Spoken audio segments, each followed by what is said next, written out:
Whether you're a doctor, nurse, or allied health professional, this episode will show you what's possible with clinical expertise and strategic long-term thinking. Today, I'm joined with Dr. Shimanto. He has built a 30-plus staff clinic, a property portfolio which has allowed for him to plan for legacy and financial freedom. But here's the kicker. He hasn't sold his practice, he's leveraged it. Thank you for your time today, Dr. Shimanto. Thank you for inviting me to speak to you. I'm enjoying this opportunity. Dr. Shimanto, let's rewind the clock. So what made you choose healthcare and specifically orthodontics? Look, that's a very good question. I found myself in healthcare basically in terms of family legacy. I come from a lineage of people in healthcare. My parents are doctors, and they clearly had a large influence in me, just in my upbringing, my outlook on life. I saw the satisfaction they got out of their work and the service they could provide to people by improving quality of life. I then had, throughout my own childhood and my teenage years, by happenstance, the people I admired the most and the people I thought were enjoying their life and got a lot of satisfaction out of what they did were in healthcare. So certainly parental influence, but also the social influence. And the people I looked up to, people I considered mentors, or people I wanted to emulate were in that line. And then as a young boy and then a young man, I thought, they seem to be on a good wicket. They're contributing positively. They seem to enjoy their life, both professionally and extra professionally. And perhaps that's something I should try and emulate and try and follow. And why orthodontics?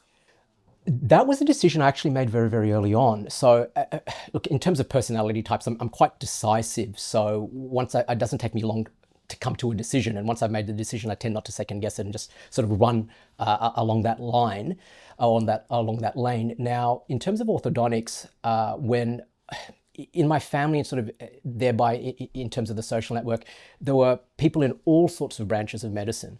So I came across surgeons, physicians, allied health, but the one that probably made the biggest impact on me were the orthodontists. They seemed, as a young boy, they seemed the coolest. They had music playing in their surgeries, everyone was happy, they had a dynamic practice and dynamic team, and perhaps with those individuals just had the most engaging personalities, and I was drawn to that. So initially I was drawn to it because of the people I encountered.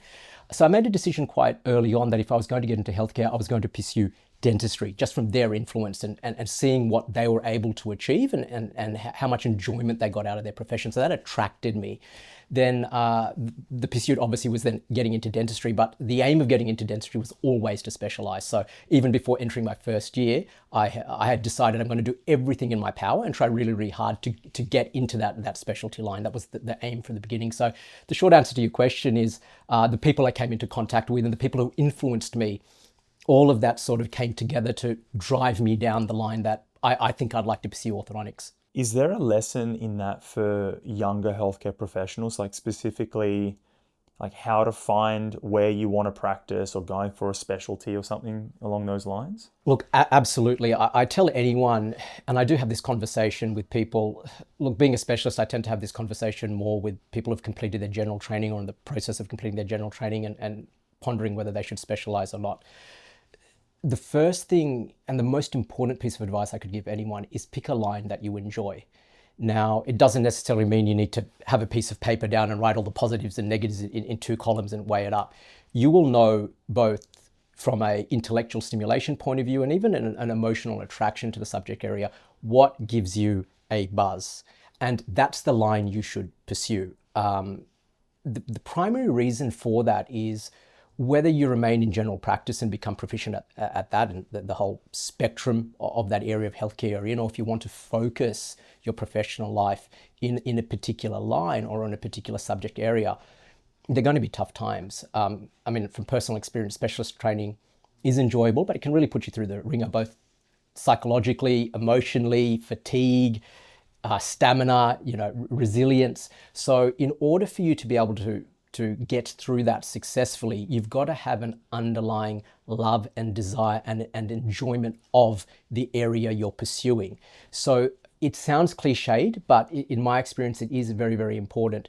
Sit down and think about, what do you like the most out of, is it everything or is it a particular area? And if it's a particular area, pursue that, because amongst everything else, you want to enjoy what you do. That's critical. If you don't enjoy what you do, and I use the expression, get a buzz out of it. If you don't get a buzz out of it, it's going to be difficult to be able to motivate yourself to achieve a level of excellence and then carry that through in an extended period of time to have a successful and a career that exhibits longevity. So a lot of healthcare professionals focus on their career and becoming great clinicians.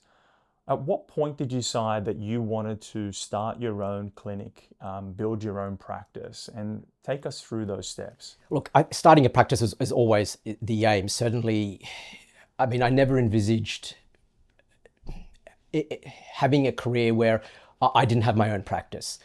So when you're looking at practicing in healthcare, your options are: do you have do you steer your own ship and have your own slice of the pie, or do you work in an associated relationship or work for someone else? So part of the reason I chose to establish my own practice was I saw it as a challenge. I saw the satisfaction that my seniors and my mentors from a young age had from going through the process of establishing it, building it up, and then the satisfaction you get out of starting something and seeing it grow and seeing it flourish. So certainly a lot of personal satisfaction and a personal ambition to do that.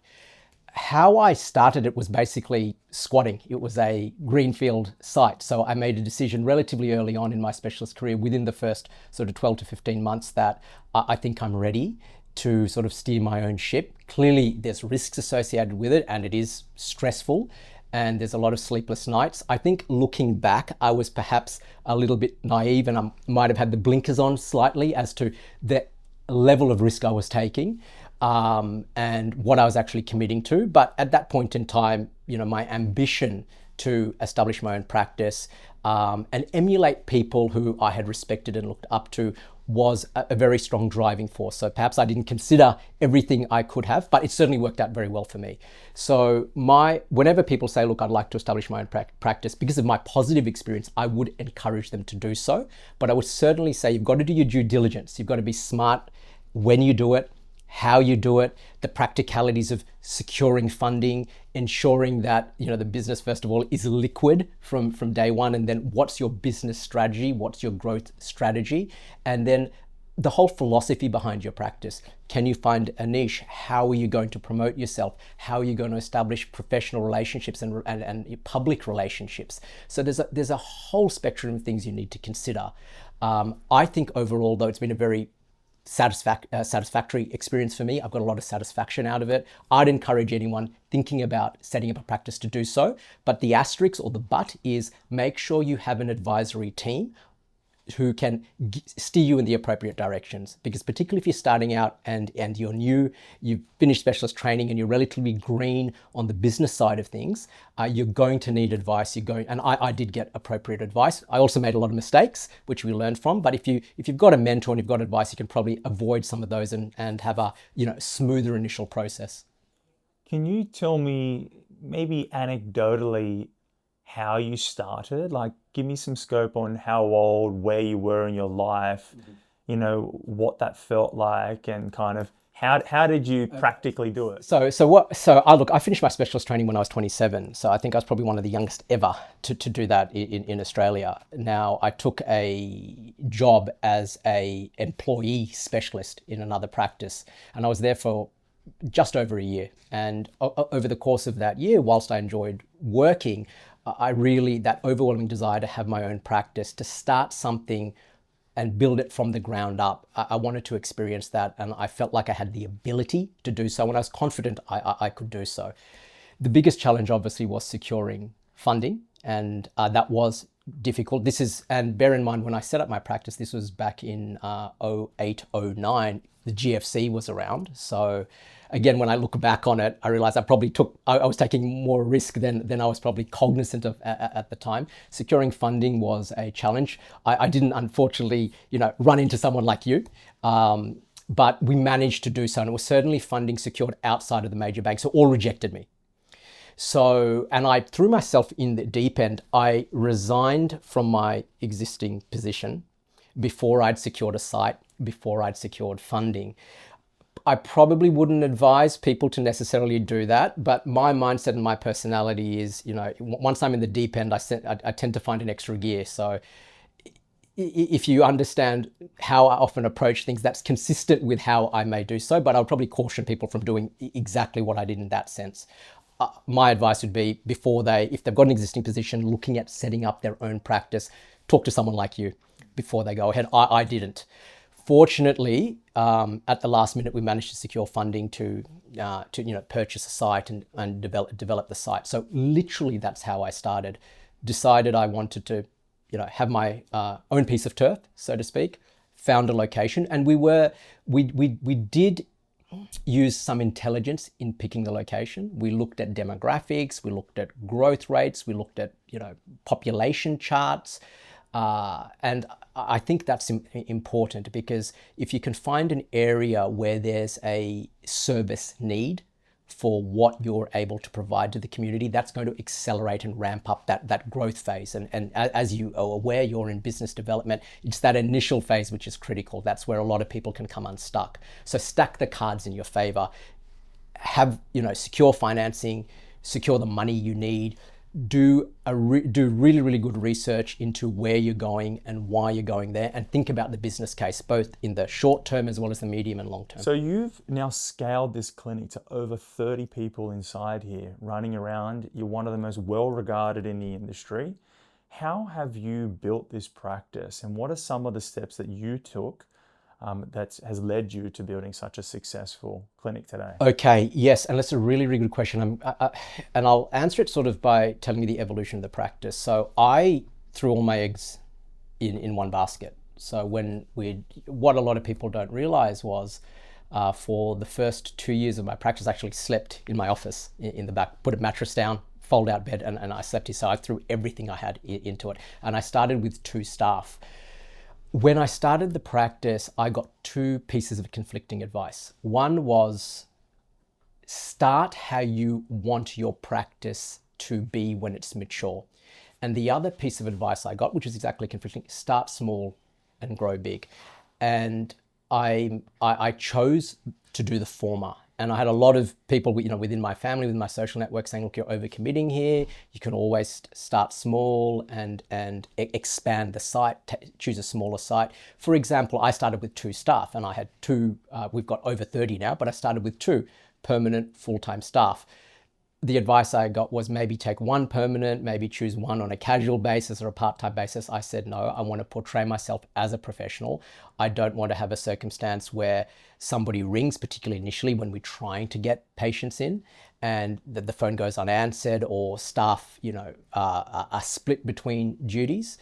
So we really, really committed to doing things properly. So that meant a degree of overcommitment at the beginning. Hence, you're taking a slightly greater risk than the other strategy. But I think the payoff, if you navigate that properly, is also greater.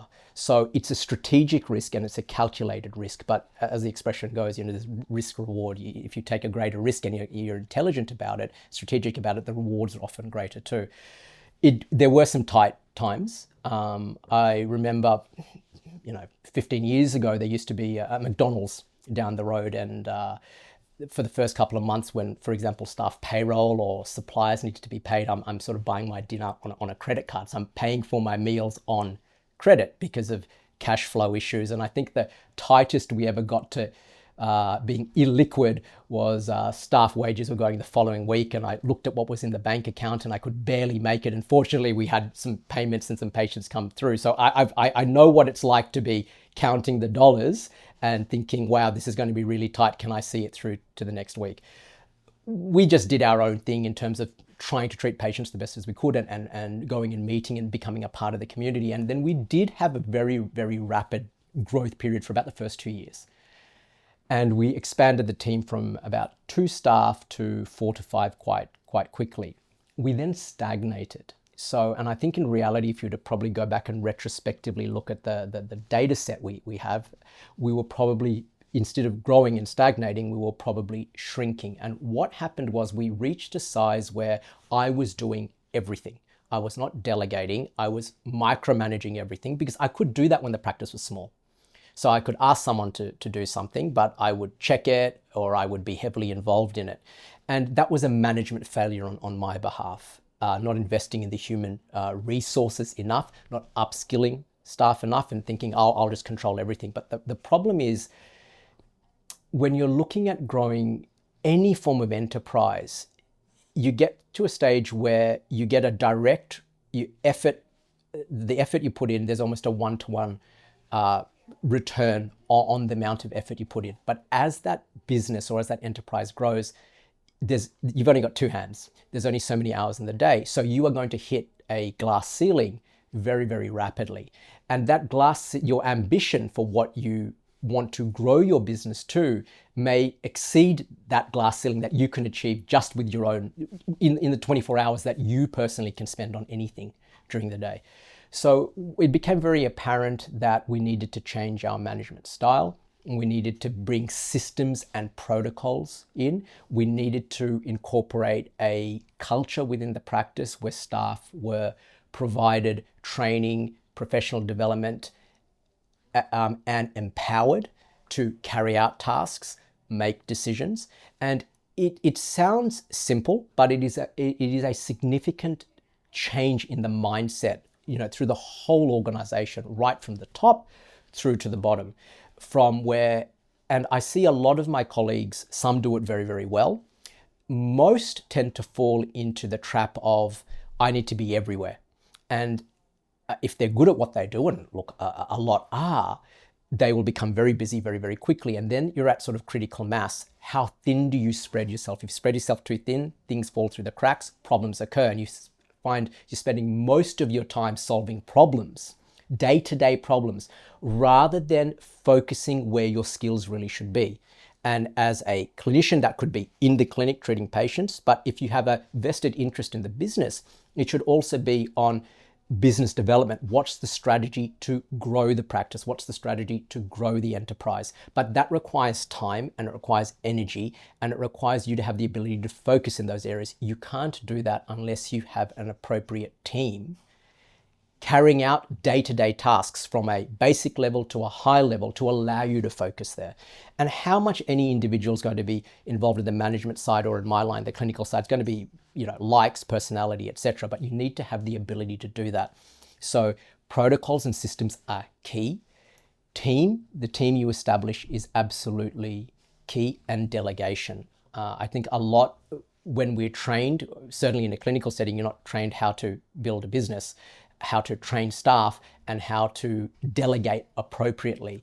That was key for us. It took me a long time. It took me several years to feel comfortable with it. And fortunately, when we started to do it initially, we picked the right people. They had the right skill sets. It did take time, and I had a very positive experience with it. So I gained confidence in saying, well, we've got a staff member in, we've got a team member in who's really, really good. They've been shown how to do things. They've had a demonstrated period where they can. Now is the time to leave them, to allow them to flourish, to allow them to exercise their skill. It's also very important for anyone who's working with you, who's talented and ambitious and is committed to upskilling and becoming an integral part of the team, to give them that liberty, because they get a lot of satisfaction out of it. So recruitment of team members is key. And everyone will tell you, one of the most important things, that whether you're the CEO or whether you're the doorman, is the satisfaction you get out of things. And if you don't have a team that feels satisfied from what they're doing, you're going to have poor retention. You're going to find it difficult to recruit the appropriate amount of people. So in terms of how we started, I was doing everything, rapid growth, stagnated, probably went the other way a little bit, completely changed the way we were managing things. Mm-hmm. We were picky with who we chose. We were selective with who we chose in terms of who we incorporated into our team. And then when we made a decision, we think you're the right person, really invested in them, and then allowed them the space to actually show us what they could do in terms of what they bring to the team, both clinically, from a management perspective, from a team culture perspective. So the key lessons I had were, I think if I had my time again, I would have incorporated those strategies right from the beginning. I would have made sure I am choosing the right people, which can be a challenge, but you get better with it as time goes along, and giving probably starting to delegate and giving them the ability to have some autonomy earlier than I did. So for someone that is not running their clinic, doctor, nurse, allied health professional, what's one principle they can apply to think more strategically about their income? I think one thing we all get trapped in, or I certainly got trapped in, is particularly when you're talking solely from revenue or income, is trading a limited quantity for money. That could be time. So for example, if you say, well, I'm going to work 10 hours today or 8 hours today, and as a result of that, I'm going to be rewarded by a certain amount of income. That's going to have a cap. That's going to have a ceiling for sure. Similarly, it could even be trading a skill set. Not necessarily even clinically, you may have an intellectual capacity for something or a knowledge for something, and trading, providing that knowledge, providing that advice for a return, for a financial return. One piece of advice I got from a gentleman from a completely different line in industrial manufacturing, in fact, was the first thing was, he goes, find something, and he's very, very successful. He said, find something you love to do. That's the key, which is why I stressed that at the beginning. And let's assume you're doing what is your passion. Then you've got to find a way to scale it. If you really want to see significant revenue coming in, significant income, you have to find a way to scale it. And that means looking beyond yourself. How can you apply what you know and service a larger number of people, or provide whatever it is that you can provide, so that the population you're providing it to exceeds what you could do personally? That's key. And that's going to vary depending exactly what line you're in. For example, as an orthodontist, what a lot of orthodontic practices will do is they'll bring in more clinicians to service a greater number of patients. They may incorporate associates, multiple sites. That's a very basic example. But there's, even within a particular practice or a particular business, there's efficiencies to be found in terms of time efficiencies by having appropriate structures, appropriate protocols, appropriate technologies, which can often enable a freeing of staff resources. So you don't necessarily have to expand your team, but if you have a task that's repetitive and time consuming, automating that, or inducting some form of technology or process that then frees up human capacity for something else. That way you can grow volume significantly without necessarily expanding the team in a one-to-one linear ratio. But that's the key factor. Once you've found your passion, you've then got to sit back and look, okay, I can do 10 units of something in a day, whatever that may be as an arbitrary measure. How do I get to 20? How do I get to 30? What are the resources I need for that? Are they human resources? Are they technological resources? And as a business matures, the resources we have, are they being used efficiently? So if we've got a team of 20, in terms of the amount of revenue we're bringing in, is that appropriate for a team of 20? Are they exceeding expectation or not performing to expectation? And how do we maximize what we have to absolutely drive that efficiency to be as best as it can? So the summary would be, assuming you're doing what you really, really love, look at your circumstance and see how you can grow that beyond what you could personally do yourself. Okay. And if you're a one-to-one practitioner that is currently trading their time for money, is there ways that they should think about using their money differently, so that they're not just, they get their income stream? Are there other ways that they should be thinking about their money, or is there a money mindset they should consider? I think the mindset I'd summarize as, you've got to make sure you're making money when you yourself are not making money. So what that basically means is, have the income you derive, you need to put some of that aside into things that help you generate money even when you're sleeping. So that could be investment strategies, that could be property. I mean, where you go is going to depend on what stage of your career you're in, what's your saving profile, your appetite for risk. But it is absolutely critical that you may very much have a business plan to expand your business and grow your business, and a lot of people focus there. But as the income starts coming in, it's equally as important, what are you doing with that to ensure that in the absence of your effort, or in the absence of your intensive day-to-day oversight, how is that growing? And then the question follows, what do you want to do with that growth? Are you going to go down capital growth? Are you going to go down income generation? And that clearly will depend on what stage of life you're in and what your objectives and what your needs are. So let's shift gears a little bit.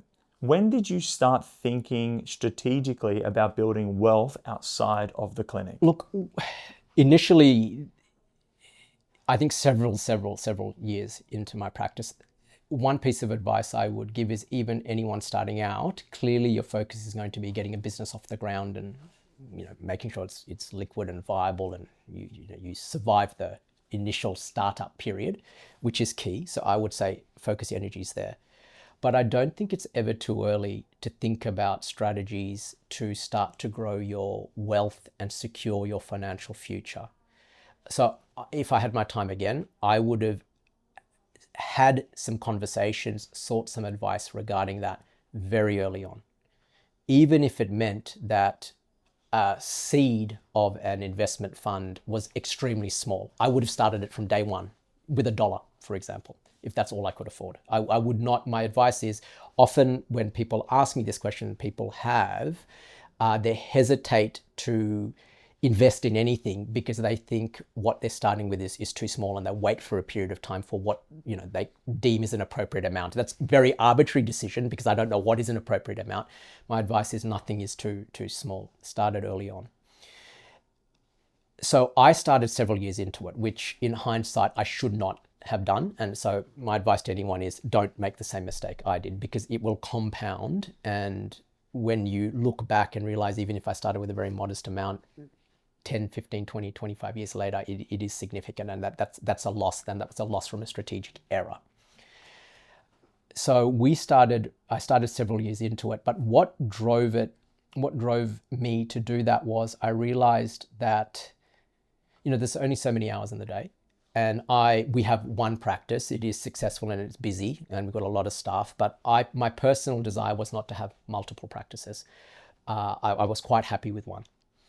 And I thought, well, if I was to set up multiple businesses, that would obviously increase my income, but it may not increase my profit, depending how they're managed. And I could see, when I spoke to colleagues who did have multiple offices, particularly in my line, that's not uncommon, there was almost a law of diminishing returns. Maybe the second one did well, the third one didn't do so well, the fourth one maybe just keeping its head above water, or they just wanted a presence in that particular area. And then a few years later, I would hear, hey, we want to offload one of the satellite offices, would you be interested? And so it was more anecdotal, that I thought, well, one or two seem to be okay. When they get more than that, and again, I just think, look, I don't know, because I was not privy to internal discussions, but I do think it's starting to spread resources thin. Remember, even if you have a satellite site, you've got fixed costs with that, just to open the door. Whether you service, you treat 100 patients or one patient, you're going to have certain fixed costs. So there is that law of diminishing returns. So I thought, surely there's got to be a better way. How can I attempt to replicate that? And also ensure I have streams of income and wealth generation that are independent of what I do. I think a significant driving factor for me was, obviously, when I started to have my own family, I got married and had my child. You then start to think a little bit down the track, worst case scenarios. What happens if? How can I attempt to ensure that their future is secure? So how my advice would be to people is, start early and think about, when you're looking at income, define income as ultimately what I would term profit. Because if you have multiple sites, if they're all highly profitable, great, keep doing what you're doing. I would still invest things. But if you're thinking about multiple sites, don't just focus on the revenue. At the end of the day, what you're really concerned is the profit. If the revenue figure's great, but the profit isn't great, you're basically wasting your time and wasting your effort and dealing with all the problems and the stress and everything that comes with it. And that obviously will affect lifestyle and happiness and mental peace and the everything that comes with that. Start early. Think about building wealth and income streams independent of what you do. So ideally, the drive is if you decide one day you don't want to do what you're doing, you are in a position to say, well, I've secured my future. And I'm literally coming and doing what I'm doing on a daily basis because I love doing it. But you should be doing that anyway if you listen to me at the beginning, because you should be doing what you love. So let's break it down. Trusts, tax planning, structuring and borrowing strategy. What's made the biggest difference for you? Certainly getting the right advice. I don't come from a financial background. So when you are looking at investing and structures, getting advice from the professionals in that field. So, I got referred, for example, word of mouth and, met people like you who've been instrumental in guiding me in the right direction. So unless you are educated in those areas, my advice is, first of all, seek professional help. Don't do it by yourself. Estate planning, trust, taxation law, it's complicated and a lot of it's over my head. So I did need people, and I still need people to explain it to me in very layman's terms, make it very simple so I can get my head around it and then understand what's the appropriate way to secure, to achieve financial security, and to be smart about how money's invested and, estate planning and tax planning. So professional advice is highly, highly important. The other aspect that I noticed was a lot of people don't realize that once your business has been built to a certain size, you've got a lot of equity in that and you can leverage that equity, and that's key. And it's such a simple concept, but it was lost to me for many, many years until I started having these conversations and until people like you said, look, would you have considered this? And it was a little bit of a light bulb moment, because if you've worked for 10 years, 5 years, 20 years, and you've built a business, there's potential lot of equity there that you can leverage. And you can leverage that to build further wealth.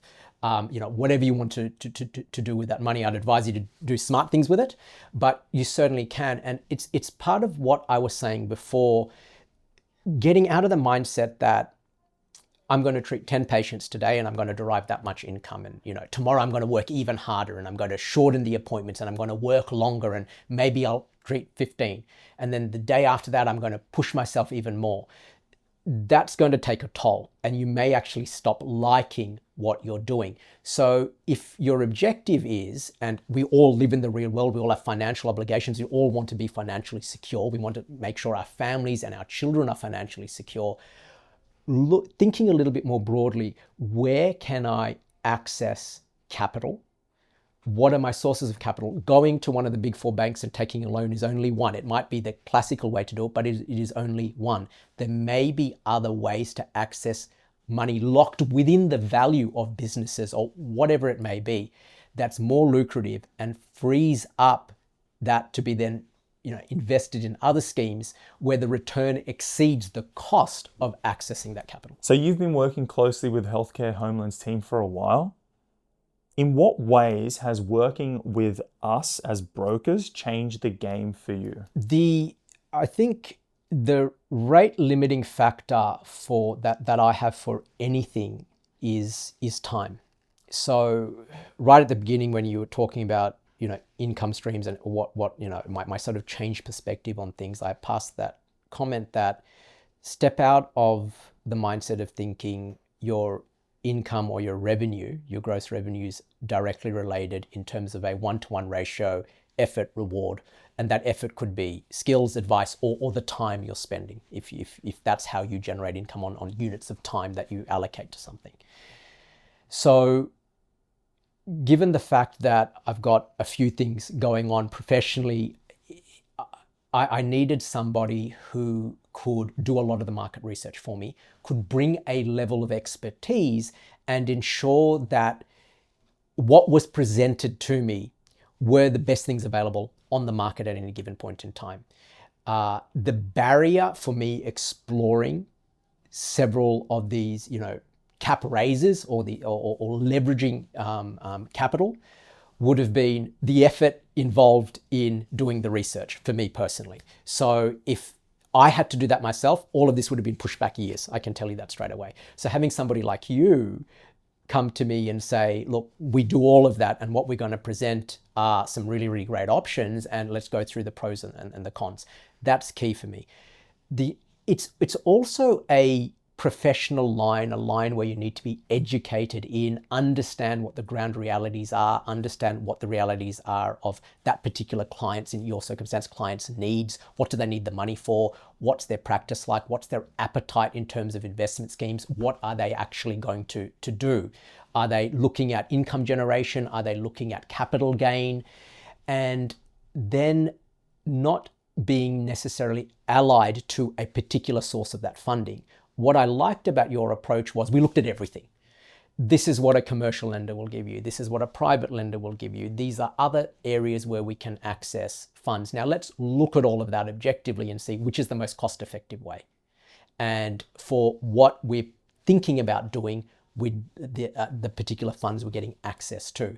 So the time saving, the effort saving, having the reassurance that I have someone who understands, who's educated in that area and understands what's available in the marketplace and has an intrinsic understanding of this, professional area, this healthcare and allied health. How do we generate income? What are practice structures like? What can and cannot be done? So my advice to anyone is, look, I do think if you're in healthcare, using a broker who is dealing in this particular area of the market with healthcare and allied health professionals is absolutely key. I would not do it any other way. What would you say to younger healthcare professionals looking to get into the property market or looking to buy their first property? I would encourage anyone to invest. Now, bricks and mortar in Australia are very, very popular, but I would look at, in terms of investment, I'm absolutely 100% go for it. I think it's good. As with anything else, do your research. Don't necessarily assume that just because you're going to buy bricks and mortar, you're going to have, you're going to double your money every 3 years. And also look at tax implications and look at the costs of that investment. Now, it could be that that particular investment property is brilliant and that's where you should go.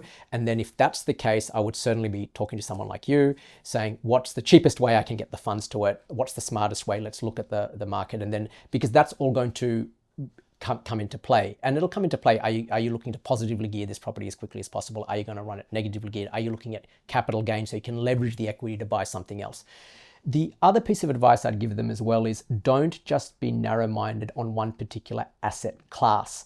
There are many other asset classes, and accessing the funds to invest in those asset classes is no different. So if somebody has been in practice for 5 years, they've got equity in their practice and they want to buy an investment property, they should speak to you, Dom. But part of that conversation should be, well, look, that looks like an apartment, or a house, or a knockdown and rebuild, whatever it may be. What are our costs, not only to purchase it, what are the tax implications? Because that can sting you. What's your plan with that asset? Are you looking at capital gain? And then what's your exit strategy? Whether that's in 5 years, 10 years, 20 years, 30 years. The exit strategy may be costly. That's also going to depend on the legislative environment and the tax legislation, both federal and state. Or are there other asset classes that are much cheaper to own? And then look at the potential returns, because if you look at the return, that's great. Clearly you need to focus on that, but look at the cost of ownership of that asset too. That's often forgotten. Now, second to that question is, how do you balance all of this whilst running a clinic?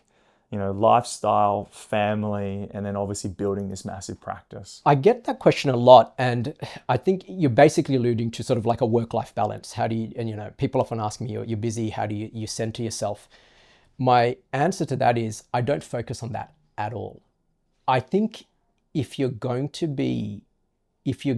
enjoy what you do, both professionally and personally, it's not a balance, it's commitment. You've got to, if you have a hobby or family time you like, you need to commit to that. If you have a profession you love and you're passionate about, you need to commit to that. I'm a little bit different, perhaps, than some people, where they try and completely compartmentalize both areas and say, well, I'm at work, and then I need my balance by completely forgetting about it. My philosophy and my experience is if you're going to do that, you're going to limit your success on both ends. I think they're very much, particularly with a private enterprise that you start, it has to be a part of you. I think if you're at the point where you find what you're doing burdensome to the extent that you want to escape from it, that's a different conversation. Now, is that something intrinsically, psychologically with you that you need to work on, or is the reality that things have become so unpleasant? But that's another conversation. So I'd encourage people not to frame their mindset in terms of balancing one to the other. If you are smart and dedicated and honest in your application of your practical skills and your intellectual skills in whatever line is with you do, you will be able to generate enough income for a reasonable lifestyle. If you have an ambition beyond that, that's where some of the things we've spoken about is really, really important, so that you're able to do that without making your professional life so excessively burdensome that you resent it. And then you're starting to see this work-life, this conversation about work-life balance, that when I'm at work, and then when I'm away, I don't want to think about it altogether. I don't subscribe to that at all.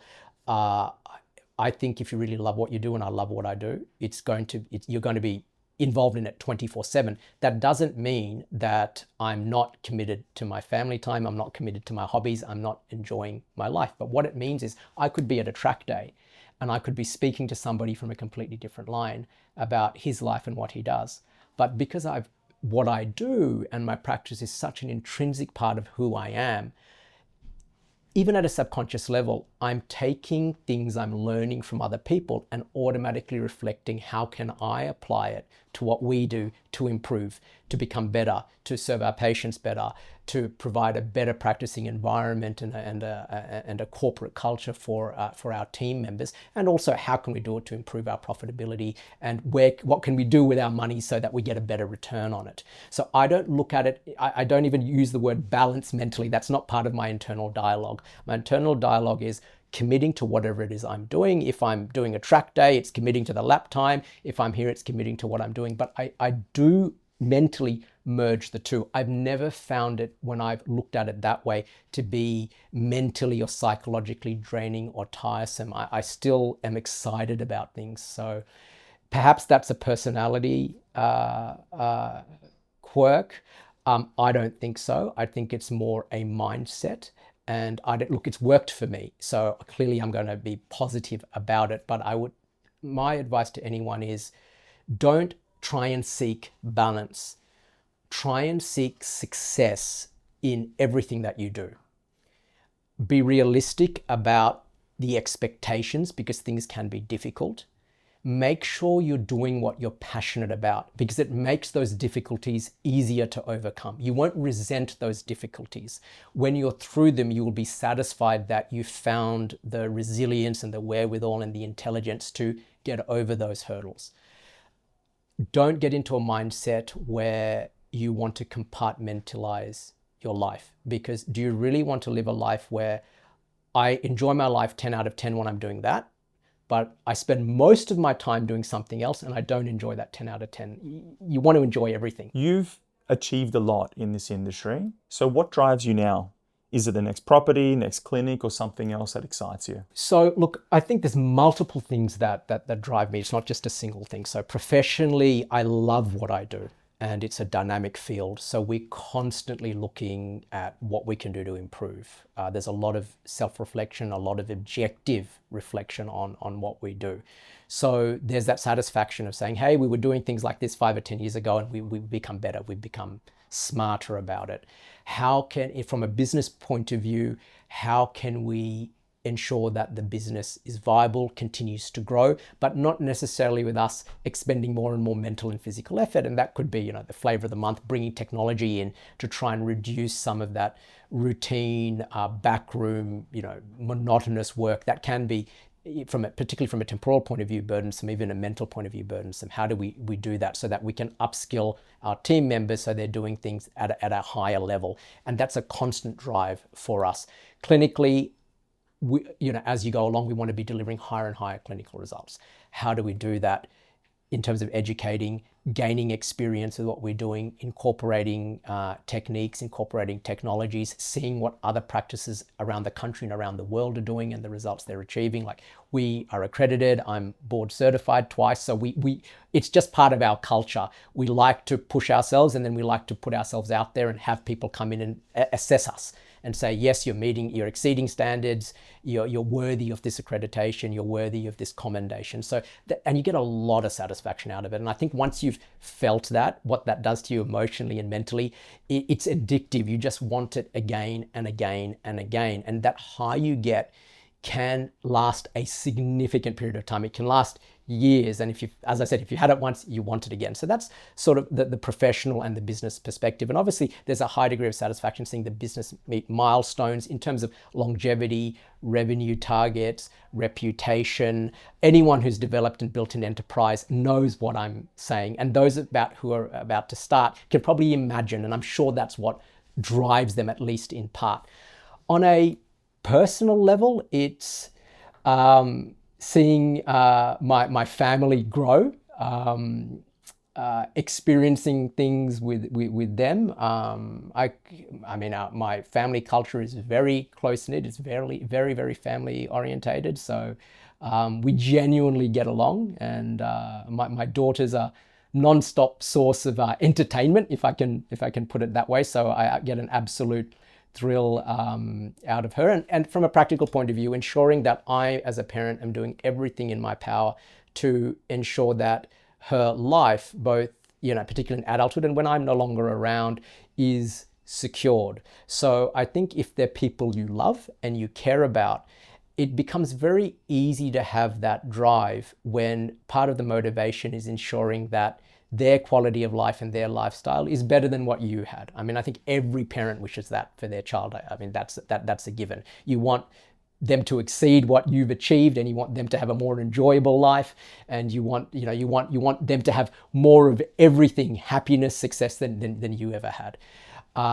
Similarly, you want to be able to ensure that the people you spend your time with, both colleagues as well as family members, have an enjoyable lifestyle. And the practicalities of it, living in 2025 Sydney, we know, you see it's in the media all the time, it's an expensive city. It's an expensive country to live in. How do you ensure you have the resources to be able to provide that? And that's the practicalities of it. So there's a drive there as well to ensure that people's lifestyles are comfortable and they're well looked after. And then from the hobby point of view, obviously, just enjoying it and trying to get, if it comes down to track days and lap times, just get that number as small as possible. All right, let's do some rapid fire questions, some tactical takeaways. Just fire off the first thing that comes to your mind. If you were 28 again, what would you focus on first? Ensuring that I had systems and management strategies in place from day one that would invest, upskill staff, allow me to delegate so I could spend more time where I really enjoyed it and where it was needed, clinically and business development, rather than getting stuck in the nitty-gritty and day-to-day management of the practice. Okay, and what's the biggest mistake that you're seeing healthcare professionals make, professionally and then investment-wise as well? 2, equating effort and time for revenue, not planning early enough for additional sources of income to secure their financial future, whether that's a capital growth phase or even income generation, as well as not following that piece of advice I got from that other gentleman I referenced earlier. Once you've found your passion and what you love to do, you've then got to think of scaling it, and however that works in terms of your own individual line will vary, but find your passion and then think about scaling it, and think about that from early on. And scaling it doesn't mean pushing yourself harder and harder and harder and harder and harder because there is a glass ceiling. What is the best investment decision that you've made? Look, there've been a few good ones, but I come from a culture where all you invest is in bricks and mortar. That's what my parents did. I certainly haven't. I've got a much more diversified portfolio. And I would encourage people to look at varied asset classes and ensure, however, they're getting the appropriate advice before they do so. What should someone in their 30s be doing right now to build wealth for their 40s? Absolutely ensuring that they're investing. And if they were in their 30s, I'd be looking at capital growth. And given our obsession with property in Sydney, I would have that part of the basket, but I would not only be looking at it. And making sure that when you're looking at asset classes to invest in, you look at the cost of ownership of that asset class. If you had to start it all again, what would you do differently? I would have started a year earlier. I wouldn't have worked for someone else. It's obviously easy to say in hindsight, business is a successful enterprise. I had those two conflicting pieces of advice: start small, grow big, and others saying, well, just start bigger and fake it till you make it. I don't know if I would have, we stretched as much as we could to secure the funding for this site, but if I had my time again, I probably would have been more belligerent and more bullish and gone even bigger. It was scary at the time, but looking in hindsight, I think if we went bigger earlier, we would have achieved the level of success we've had earlier. So if you look at the lifespan of my career and the lifespan of the practice, clearly the successful phase then becomes longer. Thank you very much, Dr. Shimanto. We've really appreciated your time and welcoming us into your practice.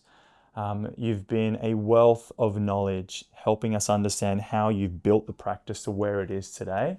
I'm sure many young professionals are going to watch this and get heaps of value. For everybody out there, thanks for watching. If you have any questions for Dr. Shimanto, leave them in the comments below. And if you've got any questions from us about any of the wealth tactics, some of the finance related questions, let us know. We'd be very happy to help you.